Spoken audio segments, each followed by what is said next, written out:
Back to education planet. So guys, हमने last video में Newton's first law पढ़ा था। हमने बैलेंस एंड अनबैलेंस फोर्स पढ़ लिया, हमने फोर्स के बारे में पढ़ लिया। तो आज हम पढ़ेंगे न्यूटन सेकंड लॉ। तो न्यूटन सेकंड लॉ पढ़ने से पहले हमें एक टर्म है जिसको हम क्या बोलते हैं, मोमेंटम। हमें उसको समझना है कि जो टर्म मोमेंटम है वो क्या होता है, मोमेंटम क्या होता है। सपोज आप एग्जाम्पल से समझें।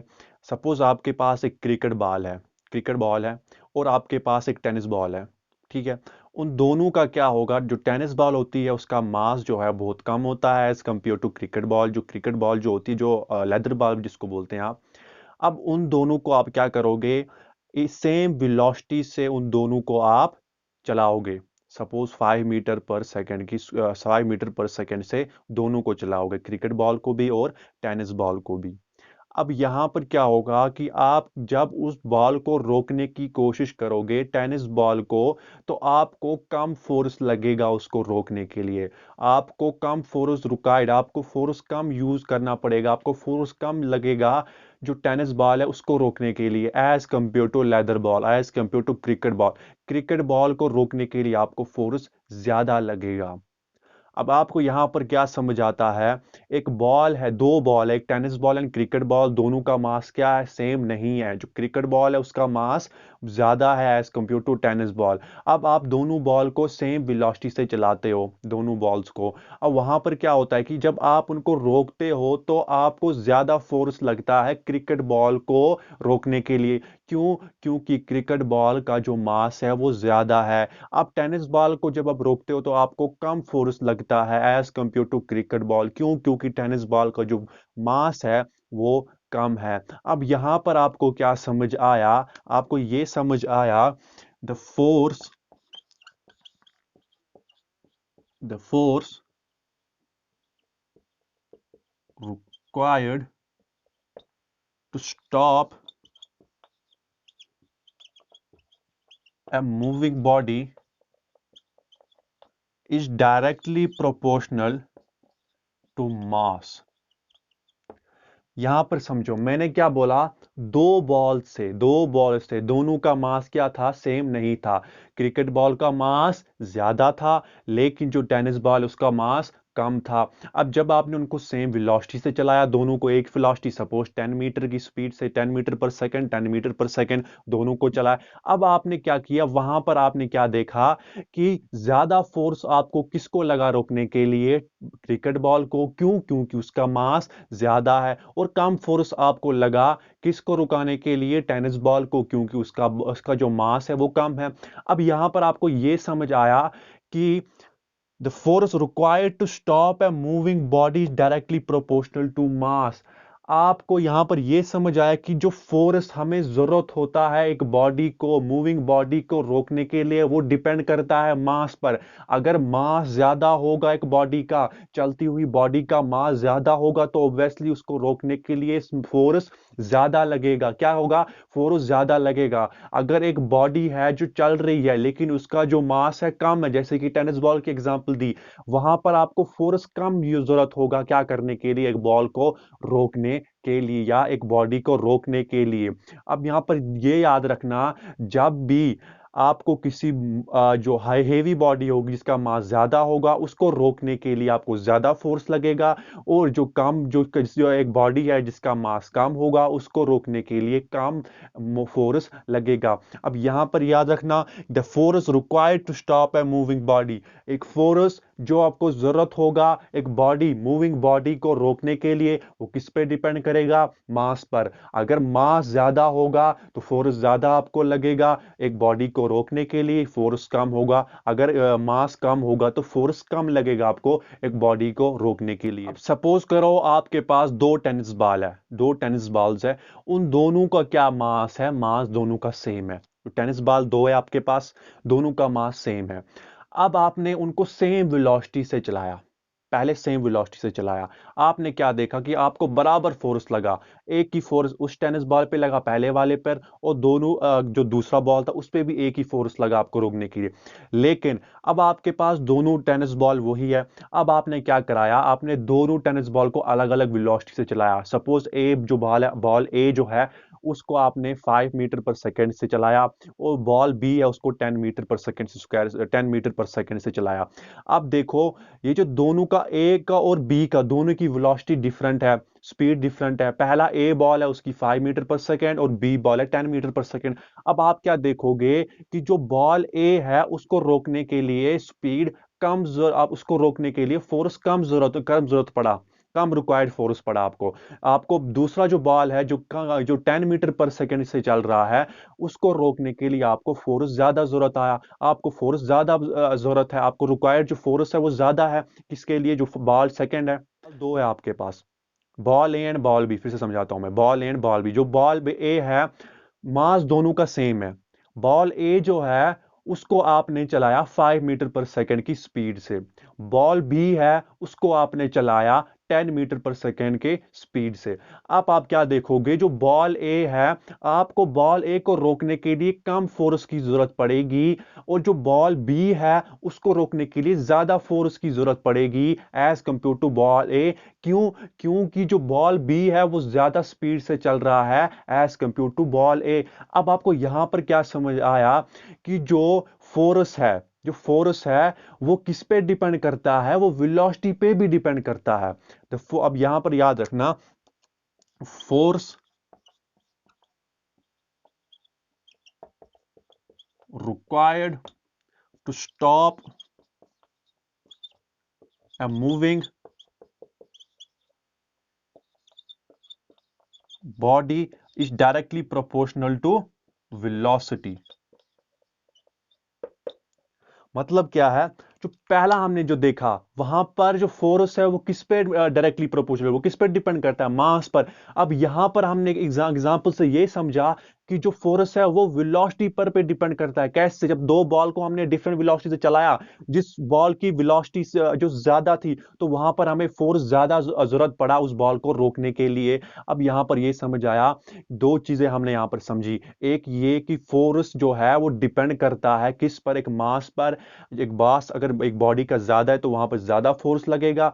अब वो दूसरा, एक वेलोसिटी, अगर एक बॉडी की वेलोसिटी ज्यादा है तो वहां पर भी फोर्स ज्यादा जरूरत पड़ेगा। अब दो चीजें यहां पर आई, एक ये कि जब एक बॉडी की मास ज्यादा होगा और जब एक बॉडी की वेलोसिटी ज्यादा होगी, तब आपको क्या चाहिए? फोर्स ज्यादा चाहिए उसको क्या करने के लिए?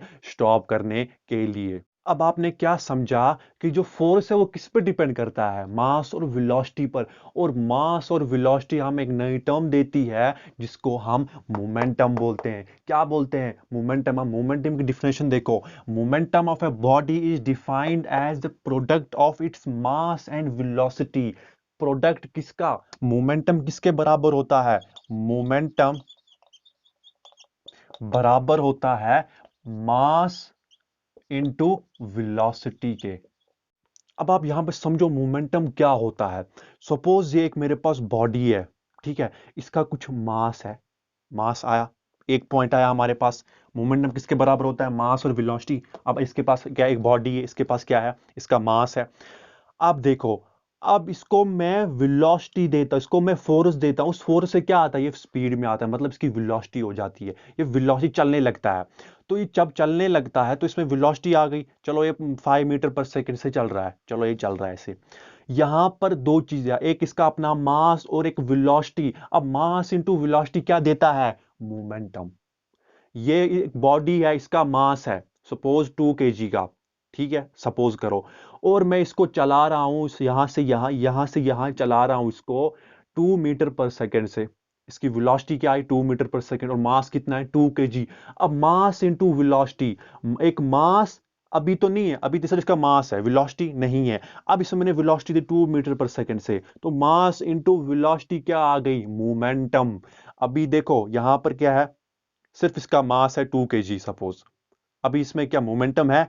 नहीं है। मोमेंटम किसके बराबर होता है? Mass into velocity. जब मैं इसमें 2 मीटर पर सेकेंड की वेलोसिटी दूंगा, यहां दे रहा हूं वेलोसिटी, तो यहां पर क्या आ गया हमारा? मोमेंटम। मोमेंटम दो वर्ड है, प्रोडक्ट किसका है? एक मास का और एक वेलोसिटी का। अब इसमें मास था तो अभी मैंने वेलोसिटी दी तो आ गया मोमेंटम। मास इंटू वेलोसिटी क्या आ गया? मोमेंटम। अब मोमेंटम जो है उसको P से हम डिनोट करते हैं, M को, मास को M से, और V को वेलोसिटी। एक पॉइंट समझो, अगर ये एक बॉडी है, इसका मास है, इसका कुछ मास है, सपोज 1 kg इसका मास है, इस वॉल्यूम डस्टर, ये जो डस्टर है इसका मास 1 kg, बॉडी है इसका 1 kg एक मास है। अब इसमें वेलोसिटी है कोई, अभी ये रेस्ट पे, इसमें कोई वेलोसिटी नहीं, वेलोसिटी जीरो है, तो इसको हम मोमेंटम कहेंगे नहीं। जब एक बॉडी का मास भी होगा और किसी वेलोसिटी से चल रहा होगा तो product of mass and velocity क्या बनाता है, मोमेंटम। जब एक बॉडी रेस्ट पर है, भले ही उसका मास भी, जैसे ये एक बॉडी रेस्ट, इसका मास है लेकिन ये वेलोसिटी में नहीं है, तो ये मोमेंटम में नहीं है। जैसे कि सपोज करो एक गन होती है, गन में बुलेट होती है, बुलेट गन से निकलने से पहले वो क्या होती है, रेस्ट में, तो मतलब उसका मोमेंटम नहीं है। एक कार होती है, ठीक है, खड़ी होती है, ठीक है, तो उसका मास होता है लेकिन मोमेंटम नहीं होता। क्यों? क्योंकि वो वेलोसिटी से चल ही नहीं रही। अभी एक बॉल है हमारे हाथ में, सपोज ये बॉल है हमारे हाथ में, तो ये बॉल का मास है कुछ, इस बॉल का मास है लेकिन ये वेलोसिटी किसी से नहीं चल रही, ये रेस्ट पर है, स्टेशनरी है, तो इसका मोमेंटम नहीं है। मोमेंटम तभी आएगा जब एक बॉडी का मास होगा और मास के साथ साथ वो किसी वेलोसिटी से चल रहा होगा। मोमेंटम है वो एक वेक्टर क्वांटिटी है। क्या है? Vector quantity. वेक्टर क्वांटिटी है। क्या है? वेक्टर क्वांटिटी है, वेक्टर क्वांटिटी। और वेक्टर क्वांटिटी क्या होता है? वेक्टर क्वांटिटी में दो चीजें होती है, एक होता है मैग्नीट्यूड, क्या होता है? मैग्नीट्यूड होता है, और दूसरा क्या होता है? डायरेक्शन होती है। और दूसरा क्या होता है? डायरेक्शन होती है। अब मोमेंटम में क्या है? वेक्टर क्वांटिटी है, उसमें क्या क्या होगा? मैग्नीट्यूड होगा और क्या होगा? डायरेक्शन होगी। अब देखो, ये एक बॉडी है, इसका मास है 2 kg और ये वेलोसिटी चल रही है 2 मीटर पर सेकंड से, एक वेलोसिटी से चल रही है। अब जहां पर जिस डायरेक्शन में इसकी वेलोसिटी होगी, सपोज इस डायरेक्शन में इसकी वेलोसिटी है, तो यही उसकी क्या है? डायरेक्शन है। अभी देखो यहाँ ये आपकी तरफ आ रहा है, तो जो इसकी डायरेक्शन है टुवर्ड्स यू, तो ये इसकी क्या है? इसकी वेलोसिटी कहां है? आपकी तरफ, तो ये इसकी डायरेक्शन होगी। समझ आया? मोमेंटम क्या है? वेक्टर क्वांटिटी है, उसमें दो चीजें होती है, मैग्नीट्यूड होता है और एक डायरेक्शन होती है। अब डायरेक्शन कौन सी होगी? जो डायरेक्शन वेलोसिटी की होगी। क्या? जो डायरेक्शन वेलोसिटी की होगी, अभी डायरेक्शन वेलोसिटी की आपकी तरफ है ना, तो यही मोमेंटम की भी डायरेक्शन होगी। अब याद रखना, जो मोमेंटम है वो किस पे डिपेंड करता है? वो मास और वेलोसिटी, दो चीजों पे डिपेंड करता है, मास एंड वेलोसिटी। अगर एक बॉडी है, उसका मास बहुत है और उसकी वेलोसिटी भी बहुत ज्यादा है, तो वो समझ लेना उसका मोमेंटम भी बहुत होगा। लो एक कराटे प्लेयर होता है, कराटे प्लेयर होता है, आपने सुन रखा होगा। वो क्या करता है? वो पाइल्स ऑफ आइस या पाइल्स ऑफ टाइल को ब्रेक कर देता है। अब वो क्यों ब्रेक कर देता है? एक की जब वो स्ट्राइक करता है अपने हाथ को उस पे, किस ब्रिक पे या स्लैब, आइस स्लैब या टाइल का जो कुछ होता है, उस पे वो क्या, जब उस पे स्ट्राइक करता है अपना हाथ, तो वो टूट जाता है। क्यों? जब एक ये हाथ है मेरा, ठीक है, इसका मास होगा, ठीक है, इसका मास होगा, इसका मास है। अब मास के साथ जब इसकी वेलोसिटी भी होगी, तो ये क्या होगा? मोमेंटम। अब जब वो कराटी प्लेयर बड़े तेज ही वेलोसिटी और बड़ा उसका मास भी होता है हाथ का, तो जब वो उस तेज मोमेंटम से उस टाइल पे जब स्ट्राइक करता है अपना हाथ, तो जो मोमेंटम है वो सडनली वो बहुत कम टाइम में जीरो हो जाती है। और उस बहुत कम टाइम जो है वो बड़ा फोर्स एग्जर्ट करता है उस टाइल्स पे या उस स्लैब ऑफ आइस जो है उस पे। तो उसी की वजह से जो ब्रिक, या वो जो स्लैब ऑफ आइस है या जो पाइल्स ऑफ टाइल है, वो क्या हो जाते हैं? वो टूट जाते हैं जब वो स्ट्राइक करता है। क्रिकेट खेला होगा या देखा तो होगा ऑब्वियसली टीवी में, तो क्या होता है, जब एक स्पिन बॉलर आता है, जब जो बॉल स्लो करता है, तो बैट्समैन को अगर वो लग जाएगी तो उतना हर्ट, उतना इंजरी नहीं होती। लेकिन जब एक फास्ट बॉलर आता है, जब एक फास्ट बॉलर आता है, वहां पर जब वो बैट्समैन को हर्ट कर, जब बैट्समैन पे टकराता है वो बॉल, तो वहां पर बड़ी इंजरी हो जाती है। क्यों? क्योंकि एक तो वेलोसिटी जो है, फास्ट बॉल की जो स्पीड जो है बॉल को बड़ी देता है, मतलब बहुत वेलोसिटी देता है।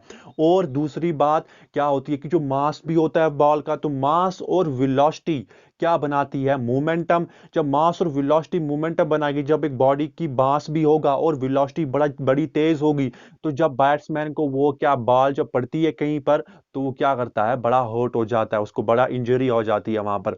अब याद रखना, जो मोमेंटम है, हर एक मूविंग बॉडी के पास क्या होता है, मोमेंटम होता है। हर एक मूविंग बॉडी जो है, मास कैसे आप बोलोगे हर एक मूविंग बॉडी? एक मूविंग बॉडी है, उसका कुछ ना तो कुछ मास होगा, और दूसरी बात वो क्या होगा, वो किसी वेलोसिटी से चल रहा होगा, तो वेलोसिटी इंटू मास क्या आ गया हमारा, मोमेंटम। हर एक मूविंग बॉडी के पास क्या होता है, मोमेंटम होता है। हर एक मूविंग बॉडी पोजेस क्या करती है, मोमेंटम। अभी हमने मोमेंटम पढ़ा, मोमेंटम किसके बराबर होता है, मास इनटू वेलोसिटी के बराबर होता है, हमने अब समझ लिया एग्जाम वगैरह वगैरह से। अब देखो जी, हर एक चीज का क्या होता है, एसआई यूनिट होता है। पीछे जो चैप्टर हमने पढ़ा उसमें डिस्टेंस, डिस्प्लेसमेंट, एक्सेलरेशन, वेलोसिटी वगैरह जो हमने पढ़ा, उसमें सब में हमने क्या किया, हमने एसआई यूनिट देखा। तो मोमेंटम का भी क्या है, एसआई यूनिट। मोमेंटम किसके बराबर होता है, मोमेंटम मोमेंटम किसके बराबर होता है, मास इंटू वेलोसिटी के बराबर होता है। अब मोमेंटम को डिनोट करते हैं पी से, थोड़ा मैं लंबा जाऊंगा। और एम, मास जो है, मास को हम किससे डिनोट करते हैं, एम से, वेलोसिटी को वी से। अब देखो, जो मास है, मास को हम किस में मेजर करते हैं, केजी में, ठीक है। इनटू है तो हम इनटू की जगह इनटू। वेलोसिटी को हम किस में मेजर करते हैं, वेलोसिटी हमने पिछले चैप्टर में पढ़ा है, वेलोसिटी का यूनिट क्या है, वेलोसिटी का यूनिट है मीटर पर सेकंड। तो मीटर पर सेकंड। तो याद रखना, जो मोमेंटम का ऐसा यूनिट है वो क्या है, केजी मीटर पर। हमने मोमेंटम पढ़ लिया, तो मोमेंटम को पढ़ना जरूरी था सेकंड लॉ पढ़ने से पहले, तो हमने मोमेंटम समझ लिया। अब हमारा है Newton second law. Newton second law क्या बोलता है, rate of change of momentum is directly proportional to force apply. अब याद रखना, जो न्यूटन का सेकंड लॉ है, ये बेस्ड है फर्स्ट लॉ और थर्ड लॉ पे। आपको ये अच्छे से समझ आ गया तो आपको फर्स्ट लॉ और थर्ड लॉ इजीली समझ आ जाएगा। तो इसको समझने की कोशिश करना अच्छे से। अब क्या डेफिनेशन, क्या, rate of change of momentum is directly proportional to force applied. अब इसको समझते हैं हम कैसे। सपोज ये एक बॉडी है मेरे पास, इसका कुछ मास है। अब इसको जब मैं किसी वेलोसिटी से चलाऊंगा, तो मास इनटू वेलोसिटी क्या बनाएगा, मोमेंटम बनाएगा। अब देखो, यहां पर समझना, अभी मैंने इस पे फोर्स अप्लाई किया, सपोज 2 न्यूटन। तो देखो किस वेलोसिटी से चल रहा है, कैसे चल रहा है, बहुत कम स्पीड से, सपोज 2 मीटर पर सेकंड की स्पीड से चल रहा है। अब इसमें मैंने 5 न्यूटन फोर्स लगाया, तो ये चलने लगा 10 मीटर पर सेकंड की स्पीड से। अब आपने क्या नोटिस किया, जब मैंने फोर्स 2 न्यूटन लगाया, 2 न्यूटन फोर्स लगाया, तो ये चला 2 मीटर पर सेकंड की स्क्वायर से, 2 मीटर पर सेकंड से, ठीक है। देखो, मैंने 2 न्यूटन फोर्स लगाया सपोज, तो चला ये ऐसे। अब मैंने फोर्स इंक्रीज किया, मैं 5 न्यूटन लगाऊंगा, तो ये क्या हो गया, थोड़ा इंक्रीज हो गया कि नहीं। अब आपने ये नोटिस किया कि जब मैंने फोर्स इंक्रीज किया, तो क्या हो गया, मोमेंटम में चेंज आई। क्यों? क्योंकि जब मैंने इस पे कम फोर्स लगाया था, तो बॉडी क्या थी, मोमेंटम ऐसे चल रही थी, सपोज 2 मीटर पर सेकंड से। जब मैंने इंक्रीज किया फोर्स, एग्जांपल 5 न्यूटन लगाया, तो ये 10 मीटर पर सेकंड से चलने लगी। तो यहां पर मोमेंटम चेंज हुआ, क्यों? क्योंकि इसकी वेलोसिटी क्या हो गई, चेंज हो गई। कैसे? जब मैंने इस पे फोर्स अप्लाई किया, तभी हम बोलते हैं rate of change of momentum. जो ये मोमेंटम चेंज हो रही है, इसकी वेलोसिटी, मोमेंटम जो चेंज हो रहा है, वो किस पे डिपेंड करता है, फोर्स पे। अगर मैं फोर्स इंक्रीज करूंगा तो मोमेंटम भी इंक्रीज होगा, अगर मैं फोर्स कम करूंगा तो मोमेंटम भी डिक्रीज हो जाएगा। ये कॉन्सेप्ट अच्छे से समझना। फिर से समझाता हूं, एक बॉडी है यहां पर, इसका मास क्या है, एम, इसका मास है कुछ। अब इसमें वेलोसिटी कब आएगी, जब मैं चलाऊंगा किसी वेलोसिटी से, ठीक है। तो मास इनटू वेलोसिटी क्या हमारा आ गया, मोमेंटम। अब याद रखना, अभी मैंने इस पे 2 न्यूटन फोर्स लगाया, तो देखो ये कैसे चल रहा है। सपोज ये 2 मीटर पर सेकंड से चल रहा है। अब मैंने इस पे 5 न्यूटन फोर्स लगाया, तो ये चलने लगा 10 मीटर पर सेकेंड से। अब आपने क्या नोटिस किया, जब मैंने 2 न्यूटन फोर्स लगाया था तो ये चल रहा था 2 मीटर सेकेंड से, 2 मीटर पर सेकेंड से। जब मैंने इस पे 5 न्यूटन फोर्स लगाया तो ये चलने लगा 10 मीटर पर सेकेंड से। अब ये नोटिस किया आपने नटशल में कि जब मैंने फोर्स इंक्रीज किया तो बॉडी क्या हो गई, बॉडी की जो मोमेंटम है वो चेंज होने लगी। मतलब चेंज होने का मतलब कि इसकी इंक्रीज होने लगी वेलोसिटी। अब जब मैंने इसमें ये तेजी से चलने लगा, अब जब मैंने इस पे कम वेलोसिटी कम फोर्स लगाया तो ये कम तेजी से चलने लगा, तो इसकी चेंज मोमेंटम कम हो गई। अब ये याद रखो कि जब एक बॉडी पर फोर्स इंक्रीज करते हैं तो उसका मोमेंटम भी इंक्रीज होता है। जब एक बॉडी का जो मोमेंटम, जब मोमेंटम क्या बोलते हैं हम इसको, जब फोर्स इंक्रीज डिक्रीज करते हैं, जब एक बॉडी का फोर्स डिक्रीज करते हैं तो उसका मोमेंटम भी डिक्रीज हो जाता है। अब सेकंड लॉ हमें क्या बोलता है, rate of change of momentum is directly proportional to force applied.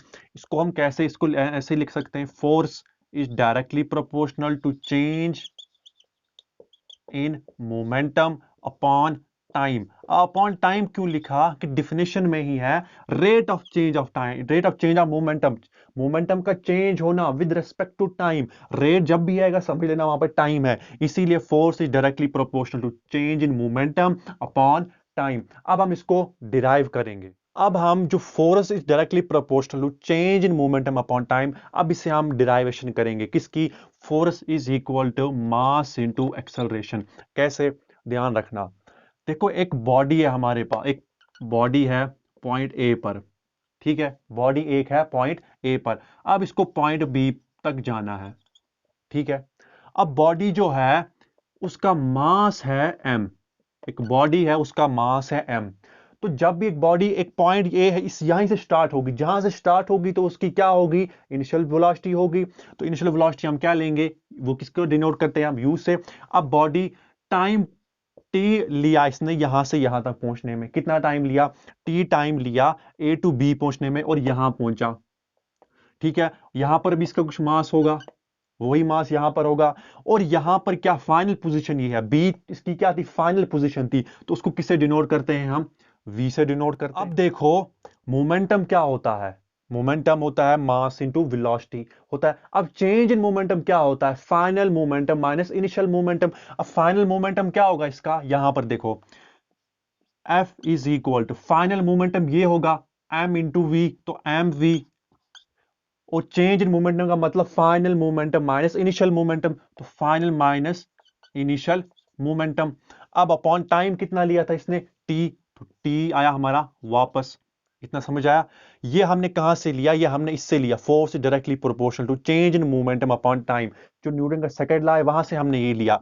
देखो हमने क्या किया, हमारे पास एक बॉडी है मास m की, ठीक है। ये पॉइंट ए पर है, पॉइंट ए इसका इनिशियल पॉइंट होगा, क्यों, क्योंकि जहां से एक बॉडी स्टार्ट होती है वो इसका इनिशियल पॉइंट होता है। तो इसकी ये इनिशियल वेलोसिटी यू से चलेगा यहां से, और बी पॉइंट पर पहुंचेगा, और यहां पर भी इसका मास एम होगा, मास तो कुछ होगा, और ये यहां पर पहुंचता है विद वी। इसकी जो फाइनल पोजीशन है वो क्या आती है यहां पर, v इसकी क्या है यहां पर, फाइनल वेलोसिटी। अब टाइम लेता है a टू b तक पहुंचने में t। तो चेंज इन मोमेंटम क्या होता है, final minus initial, final momentum minus initial momentum, तो हमने वो ही किया, final minus final momentum minus initial momentum upon time. अब ध्यान रखना F is equal to m को अगर हम कॉमन लेंगे तो यहां पर क्या आया, v minus u upon t. अब देखो v minus u upon T, v minus u upon T क्या होता है, हमने पढ़ रखा है पिछले जो चैप्टर है मोशन उसे पढ़ रखा है। v minus u upon T होता है एक्सेलरेशन, रेस्ट। तो ये आई हमारी एक्सेलरेशन। अब देखो force is equal to mass, यहां पर v minus u upon time की जगह एक्सेलरेशन, ठीक है। अब यहां पर मैंने इज इक्वल टू दिया है, लेकिन यहां पर इज इक्वल टू नहीं है क्योंकि यहां पर डायरेक्टली प्रोपोर्शनल है। अब मैं समझाऊंगा आपको ये डायरेक्टली प्रोपोर्शनल कैसे चेंज करते हैं। यहां पर ऐसे ऐसे रखना आप, ठीक है। अब देखो जो डायरेक्टली प्रोपोर्शनल है इसको हम कैसे हटाते हैं, F इज इक्वल टू के एम इंटू ए। जो ये k है ये कांस्टेंट होता है, क्या होता है, कांस्टेंट होता है, k is equal to constant, और इसका वैल्यू क्या होता है, 1, क्या होता है, 1 वैल्यू होता है। तो इसीलिए हम इसको फिर हटा देते हैं और इसकी जगह फिर हम क्या लिखेंगे सीधे, F is equal to mass into acceleration. आ गया हमारा, आया हमारा। अब फिर से समझाऊंगा मैं, देखो एक बॉडी है, उसको ए टू बी जाना है, और एक बॉडी, इस बॉडी का जो मास है वो m है, और जब इनिशियल वेलोसिटी है तो u इनिशियल वेलोसिटी होगी जब एक पॉइंट से निकलेगी, फाइनल वेलोसिटी v है। तो हमारे क्या बस क्या बोलता है, change in momentum, force is directly change in momentum का मतलब final momentum minus initial momentum. हमने यही किया, final momentum minus initial momentum upon time की जगह t वापस आया, ठीक है, चेंज मोमेंटम कर दिया, m v minus m u upon time की जगह t। अब f इज डायरेक्टली प्रोपोर्शनल, तो हमने m को कॉमन लिया, v minus u upon t आया। अब v minus u upon T, final minus initial upon T, ये कितने किसके क्या होता है, ये एक्सेलरेशन होता है, हमने पढ़ रखा है पिछले चैप्टर में। तो हम v minus u upon T की जगह एक्सेलरेशन रखेंगे। अभी डायरेक्टली प्रोपोर्शनलिटी को हटाने के लिए हमने क्या लिया, k कांस्टेंट लिया। k कांस्टेंट का वैल्यू a होता है, 1 होता है, और इसीलिए हमने फिर इसकी जगह इज इक्वल लगा लिया। अब a जो है उसको, इसका जो वैल्यू 1 होता है, तो हमने हटा के इसको क्या लग दिया इसकी जगह, mass is equal, force is equal to mass into acceleration, ठीक है, आया समझ। अब हमें यहां पर क्या निकला, force is equal to mass into acceleration, mass into acceleration. अब जो न्यूटन का जो सेकंड लॉ है वो हमें रिलेशन देता है फोर्स और एक्सेलरेशन के बीच में।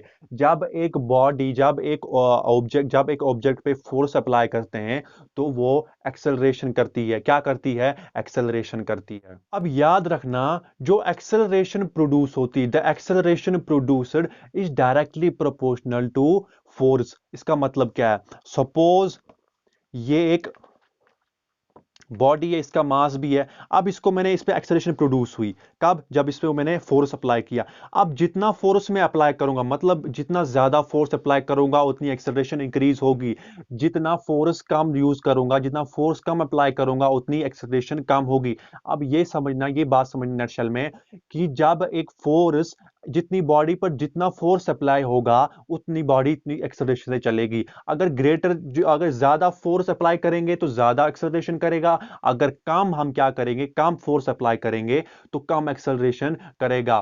तो याद रखना, जो फोर्स है, जो एक्सेलरेशन है वो डायरेक्टली प्रोपोर्शनल है किसके, फोर्स के। अगर फोर्स इंक्रीज होगा तो एक्सेलरेशन भी इंक्रीज होगी, फोर्स डिक्रीज होगा तो एक्सेलरेशन भी डिक्रीज होगी। अब दूसरा पॉइंट याद रखो, जो एक्सेलरेशन है वो इनवर्सली प्रोपोर्शनल है मास के, the acceleration is inversely proportional to mass. इसका मतलब क्या है, अगर एक बॉडी है, अगर उस बॉडी का हम मास इंक्रीज करेंगे तो उसका क्या हो जाएगा, एक्सेलरेशन डिक्रीज हो जाएगी। इनवर्सली प्रोपोर्शनल का मतलब बोलता है उल्टा, उल्टा, अगर एक चीज इंक्रीज करेंगे दूसरी चीज कम होगी। ऐसे ही जब हम एक बॉडी का मास इंक्रीज करेंगे तो उसके क्या हो जाएगा, एक्सेलरेशन कम हो जाएगी, ठीक है, याद रखना। अगर एक बॉडी का हम मास कम करेंगे तो उसकी एक्सेलरेशन क्या हो जाएगी, इंक्रीज हो जाएगी। अगर एक बॉडी का मास हम इंक्रीज करेंगे तो एक्सेलरेशन डिक्रीज हो जाएगी, ये याद रखना। गाइस, अब हम application of Newton second law देखते हैं। एप्लीकेशन क्या है न्यूटन की सेकंड लॉ की। देखो, आपने क्रिकेट खेला होगा, अगर खेला नहीं तो एटलीस्ट टेलीविजन पे देखा होगा। अब वहां पर क्या होता है, जब एक प्लेयर शॉट खेलता है, वो सिक्सर मारने की कोशिश करता है लेकिन सिक्सर जाता नहीं है। वहां पर क्या होता है कि जो प्लेयर फील्ड में होता है, जो फील्डिंग कर रहा होता है, वो उस बॉल को कैच करने की कोशिश करता है। अब कैच दो तरीकों से करता जाता है। देखो, एक बॉल होती है, तो आप जब बॉल आती है आपके पास तो आप सडनली अपना हाथ आगे रखते हो और बॉल को कैच करते हो, या आप जब बॉल आती है तो आप कुछ टाइम देते हो कैच करने, टाइप के कैच पकड़ते हैं। एक, जब बॉल आती है तो आप सडनली पकड़ते हो, देखो जहां पर बॉल आई तो आप सडनली पकड़ लेते हो, कुछ टाइम नहीं देते हो। अब जब बॉल वहां से आई तो आप कुछ टाइम देते हो कैच करने के लिए, बॉल आई तो आप कुछ टाइम देते हो कैच करने के लिए। देखो क्या होता है, सपोज आपके पास बॉल है, उसका मास है 4 kg। कितना है मास, 4 kg मास है किसका, बॉल का। और देखो, जब बॉल वहां से आएगी ना तो बॉल की कुछ वेलोसिटी होगी, इनिशियल वेलोसिटी होगी कुछ, तो वो initial velocity u is equal to हम रखते हैं 5 मीटर पर सेकंड। देखो, जब बॉल आती है ना तो वो किसी वेलोसिटी से आ ही रही होगी, तो बॉल जब वेलोसिटी से आएगी तो हमने कितना रखा, 5 मीटर पर सेकंड। अब बॉल एटलीस्ट एट लास्ट पर वो क्या होगी, रुकेगी।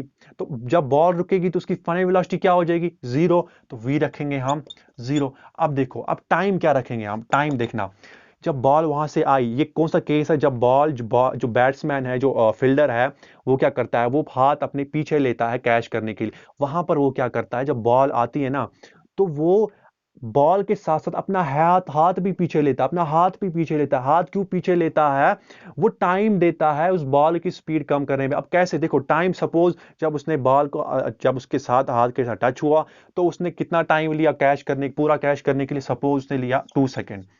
अब न्यूटन सेकंड लॉ क्या कहता है? न्यूटन सेकंड लॉ होता है F is equal to mass into, किसके बराबर होता है? Mass into v minus u upon t. अब देखो फोर्स कितना, फोर्स वापस, मास कितना है हमारा 4 kg, ठीक है ना।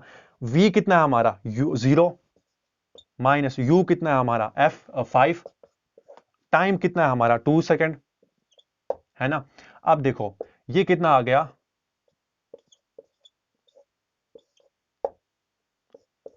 ये आ गया हमारा -10। फोर्स कितना निकला हमारा यहाँ पर? -10 न्यूटन। आप माइनस पे ध्यान मत दो, आप मैग्नीट्यूड 10 न्यूटन जो उस पे ध्यान दो। 10 न्यूटन निकला कब? जब आपने बॉल को तब कैच किया जब आपने उसको टाइम दिया पकड़ने की। जब बॉल ऊपर से नीचे आया तो आपने इसको टाइम दिया, आपने बॉल के साथ अपना हाथ भी पीछे लिया पूरा बॉल को कंट्रोल, पूरा कैच करने के लिए। आपने कितना कितना फोर्स निकला आपको? अब ये फोर्स कौन सा है? ये फोर्स वो है कि जब एक बॉल आती है ना तो वो क्या होती है? बॉल में दो चीजें होती है। जब बॉल जो है उसका कुछ मास होगा और वो कुछ वेलोसिटी से आ रही है, सपोज वो 5 मीटर पर सेकंड से आ रही थी, तो मास इंटू वेलोसिटी क्या होती है? मोमेंटम। जब बॉल ऊपर से आई तो आपने वहां पर क्या किया? जो मोमेंटम है ना, आपने मोमेंटम को डिक्रीज करने में टाइम दिया। क्या किया? मोमेंटम को डिक्रीज करने में टाइम दिया। और जो मोमेंटम का जो फोर्स है ना वो आप पर कितना रखा? वो आप पर कितना रहा? वो 10 न्यूटन रहा। 10 न्यूटन फोर्स आपके हाथ पे रहा। अब देखो दूसरा केस देखो, जब एक प्लेयर होता है वो सडनली बॉल को पकड़ता है, बॉल ऊपर से आई वो सडनली पकड़ता है, उस केस में देखो क्या? सपोज हमारे पास वही मास का बॉल है 4 kg, और यू जो है उसका वो 5 है, 5 मीटर इनिशियल वेलोसिटी से उसी स्पीड से आ रहा है, और फाइनल वेलोसिटी एटलीस्ट वो एट लास्ट वो क्या होगा? रुकेगा। तो फाइनल वेलोसिटी इसकी 0 आ गई। अब लेकिन यहां पर जो टाइम है ना, टाइम यहां पर वो कम देता है, वहां पर टाइम बड़ा देता था कैच करने में, लेकिन यहां पर अब्रॉप्टली वो सडनली बॉल बॉल को पकड़ता है तो यहां पर टाइम वो थोड़ा बहुत देगा। टाइम बहुत नहीं देगा, टाइम बहुत कम देगा। सडनली जब बॉल ऊपर से नीचे आई तो वो सडनली बॉल को कैच करता है। वहां पर क्या होता है कि वो बॉल को बहुत कम टाइम में पकड़ता है। अब सपोज वो टाइम हम देंगे 0.5 सेकेंड। अब हम वही जो है फ्रॉम द सेकंड लॉ क्या बोलता है? F is equal to mass into v minus u upon t. अब यहां पर हम सब्स्टिट्यूट करेंगे। अब देखो मास कितना है हमारा? मास है हमारा 4 kg, वी कितना है हमारा? 0, माइनस यू कितना है हमारा? 5, अपॉन टाइम कितना है हमारा? 0.5। अब देखो ये कितना आया? 0.5। जब इसको डिवाइड करेंगे तो ये आएगा -40 न्यूटन। आप इस पे ध्यान दो, किस पे? आप मैग्नीट्यूड 40 पे ध्यान दो, माइनस पे मत। 40 देखो वहां पर जब आपने टाइम दिया था बॉल को कैच करने के लिए तब आपने फोर्स कितना एग्जर्ट किया? 10 न्यूटन। लेकिन जब आपने टाइम नहीं दिया बॉल को कैच करने के लिए, बहुत कम टाइम दिया, 0.5 सेकेंड दिया, तो आपने क्या किया? वहां पर आपको कितना फोर्स एग्जर्ट किया बॉल ने आप पे? 40 न्यूटन। तो आप खुद देखो कितना फोर्स एग्जर्ट। आप जब फोर्स आप पे ज्यादा एग्जर्ट करेगा तो आपको क्या हो जाएगी? इंजरी हो सकती है आपके आपके हैंड को, या आपके जो हर्ट हो सकता है आपका हैंड। देखो यहां पर होता क्या है, जब बॉल आप सडनली पकड़ते हो ना, सडनली जब बॉल ऊपर से आए आप कैच करते हो, वहां पर क्या होता है? एक बॉल होता है, उसकी वेलोसिटी होती है, और वेलोसिटी के साथ साथ उसका कुछ मास भी होता है। तो मास इंटू वेलोसिटी क्या बनाता है? मोमेंटम। मतलब उस बॉल का क्या होता है? मोमेंटम होता है। अब जब बॉल आई आपने सडनली कैच किया तो टाइम आपने कम दिया। देखो जब बॉल की जो आई ना मोमेंटम के साथ, तो उसका मोमेंटम बहुत कम टाइम में जीरो हो जाता है। बहुत कम टाइम में जीरो होने की वजह से वो बड़ा फोर्स एक्सर्ट करता है आपके हाथ पे, जिसकी वजह से आपकी इंजरी भी हो सकती है, हर्ट भी हो सकता है आपका हाथ। तभी हमने ये कैलकुलेट भी किया, जब आप क्या टाइम बहुत कम देते हो कैच करने के लिए तो आपका जो फोर्स है वो कितना होता है? वो बड़ा बड़ा हो जाता है, इंक्रीज हो जाता है। कैसे? जो मोमेंटम का फोर्स है वो आपके हाथ पर बड़ा इंक्रीज हो जाता है। लेकिन जब आप क्या करते हो? टाइम देते हो कैच करने के लिए, ऐसे टाइम देते हो, जब आपने कैच किया तब क्या करते हो?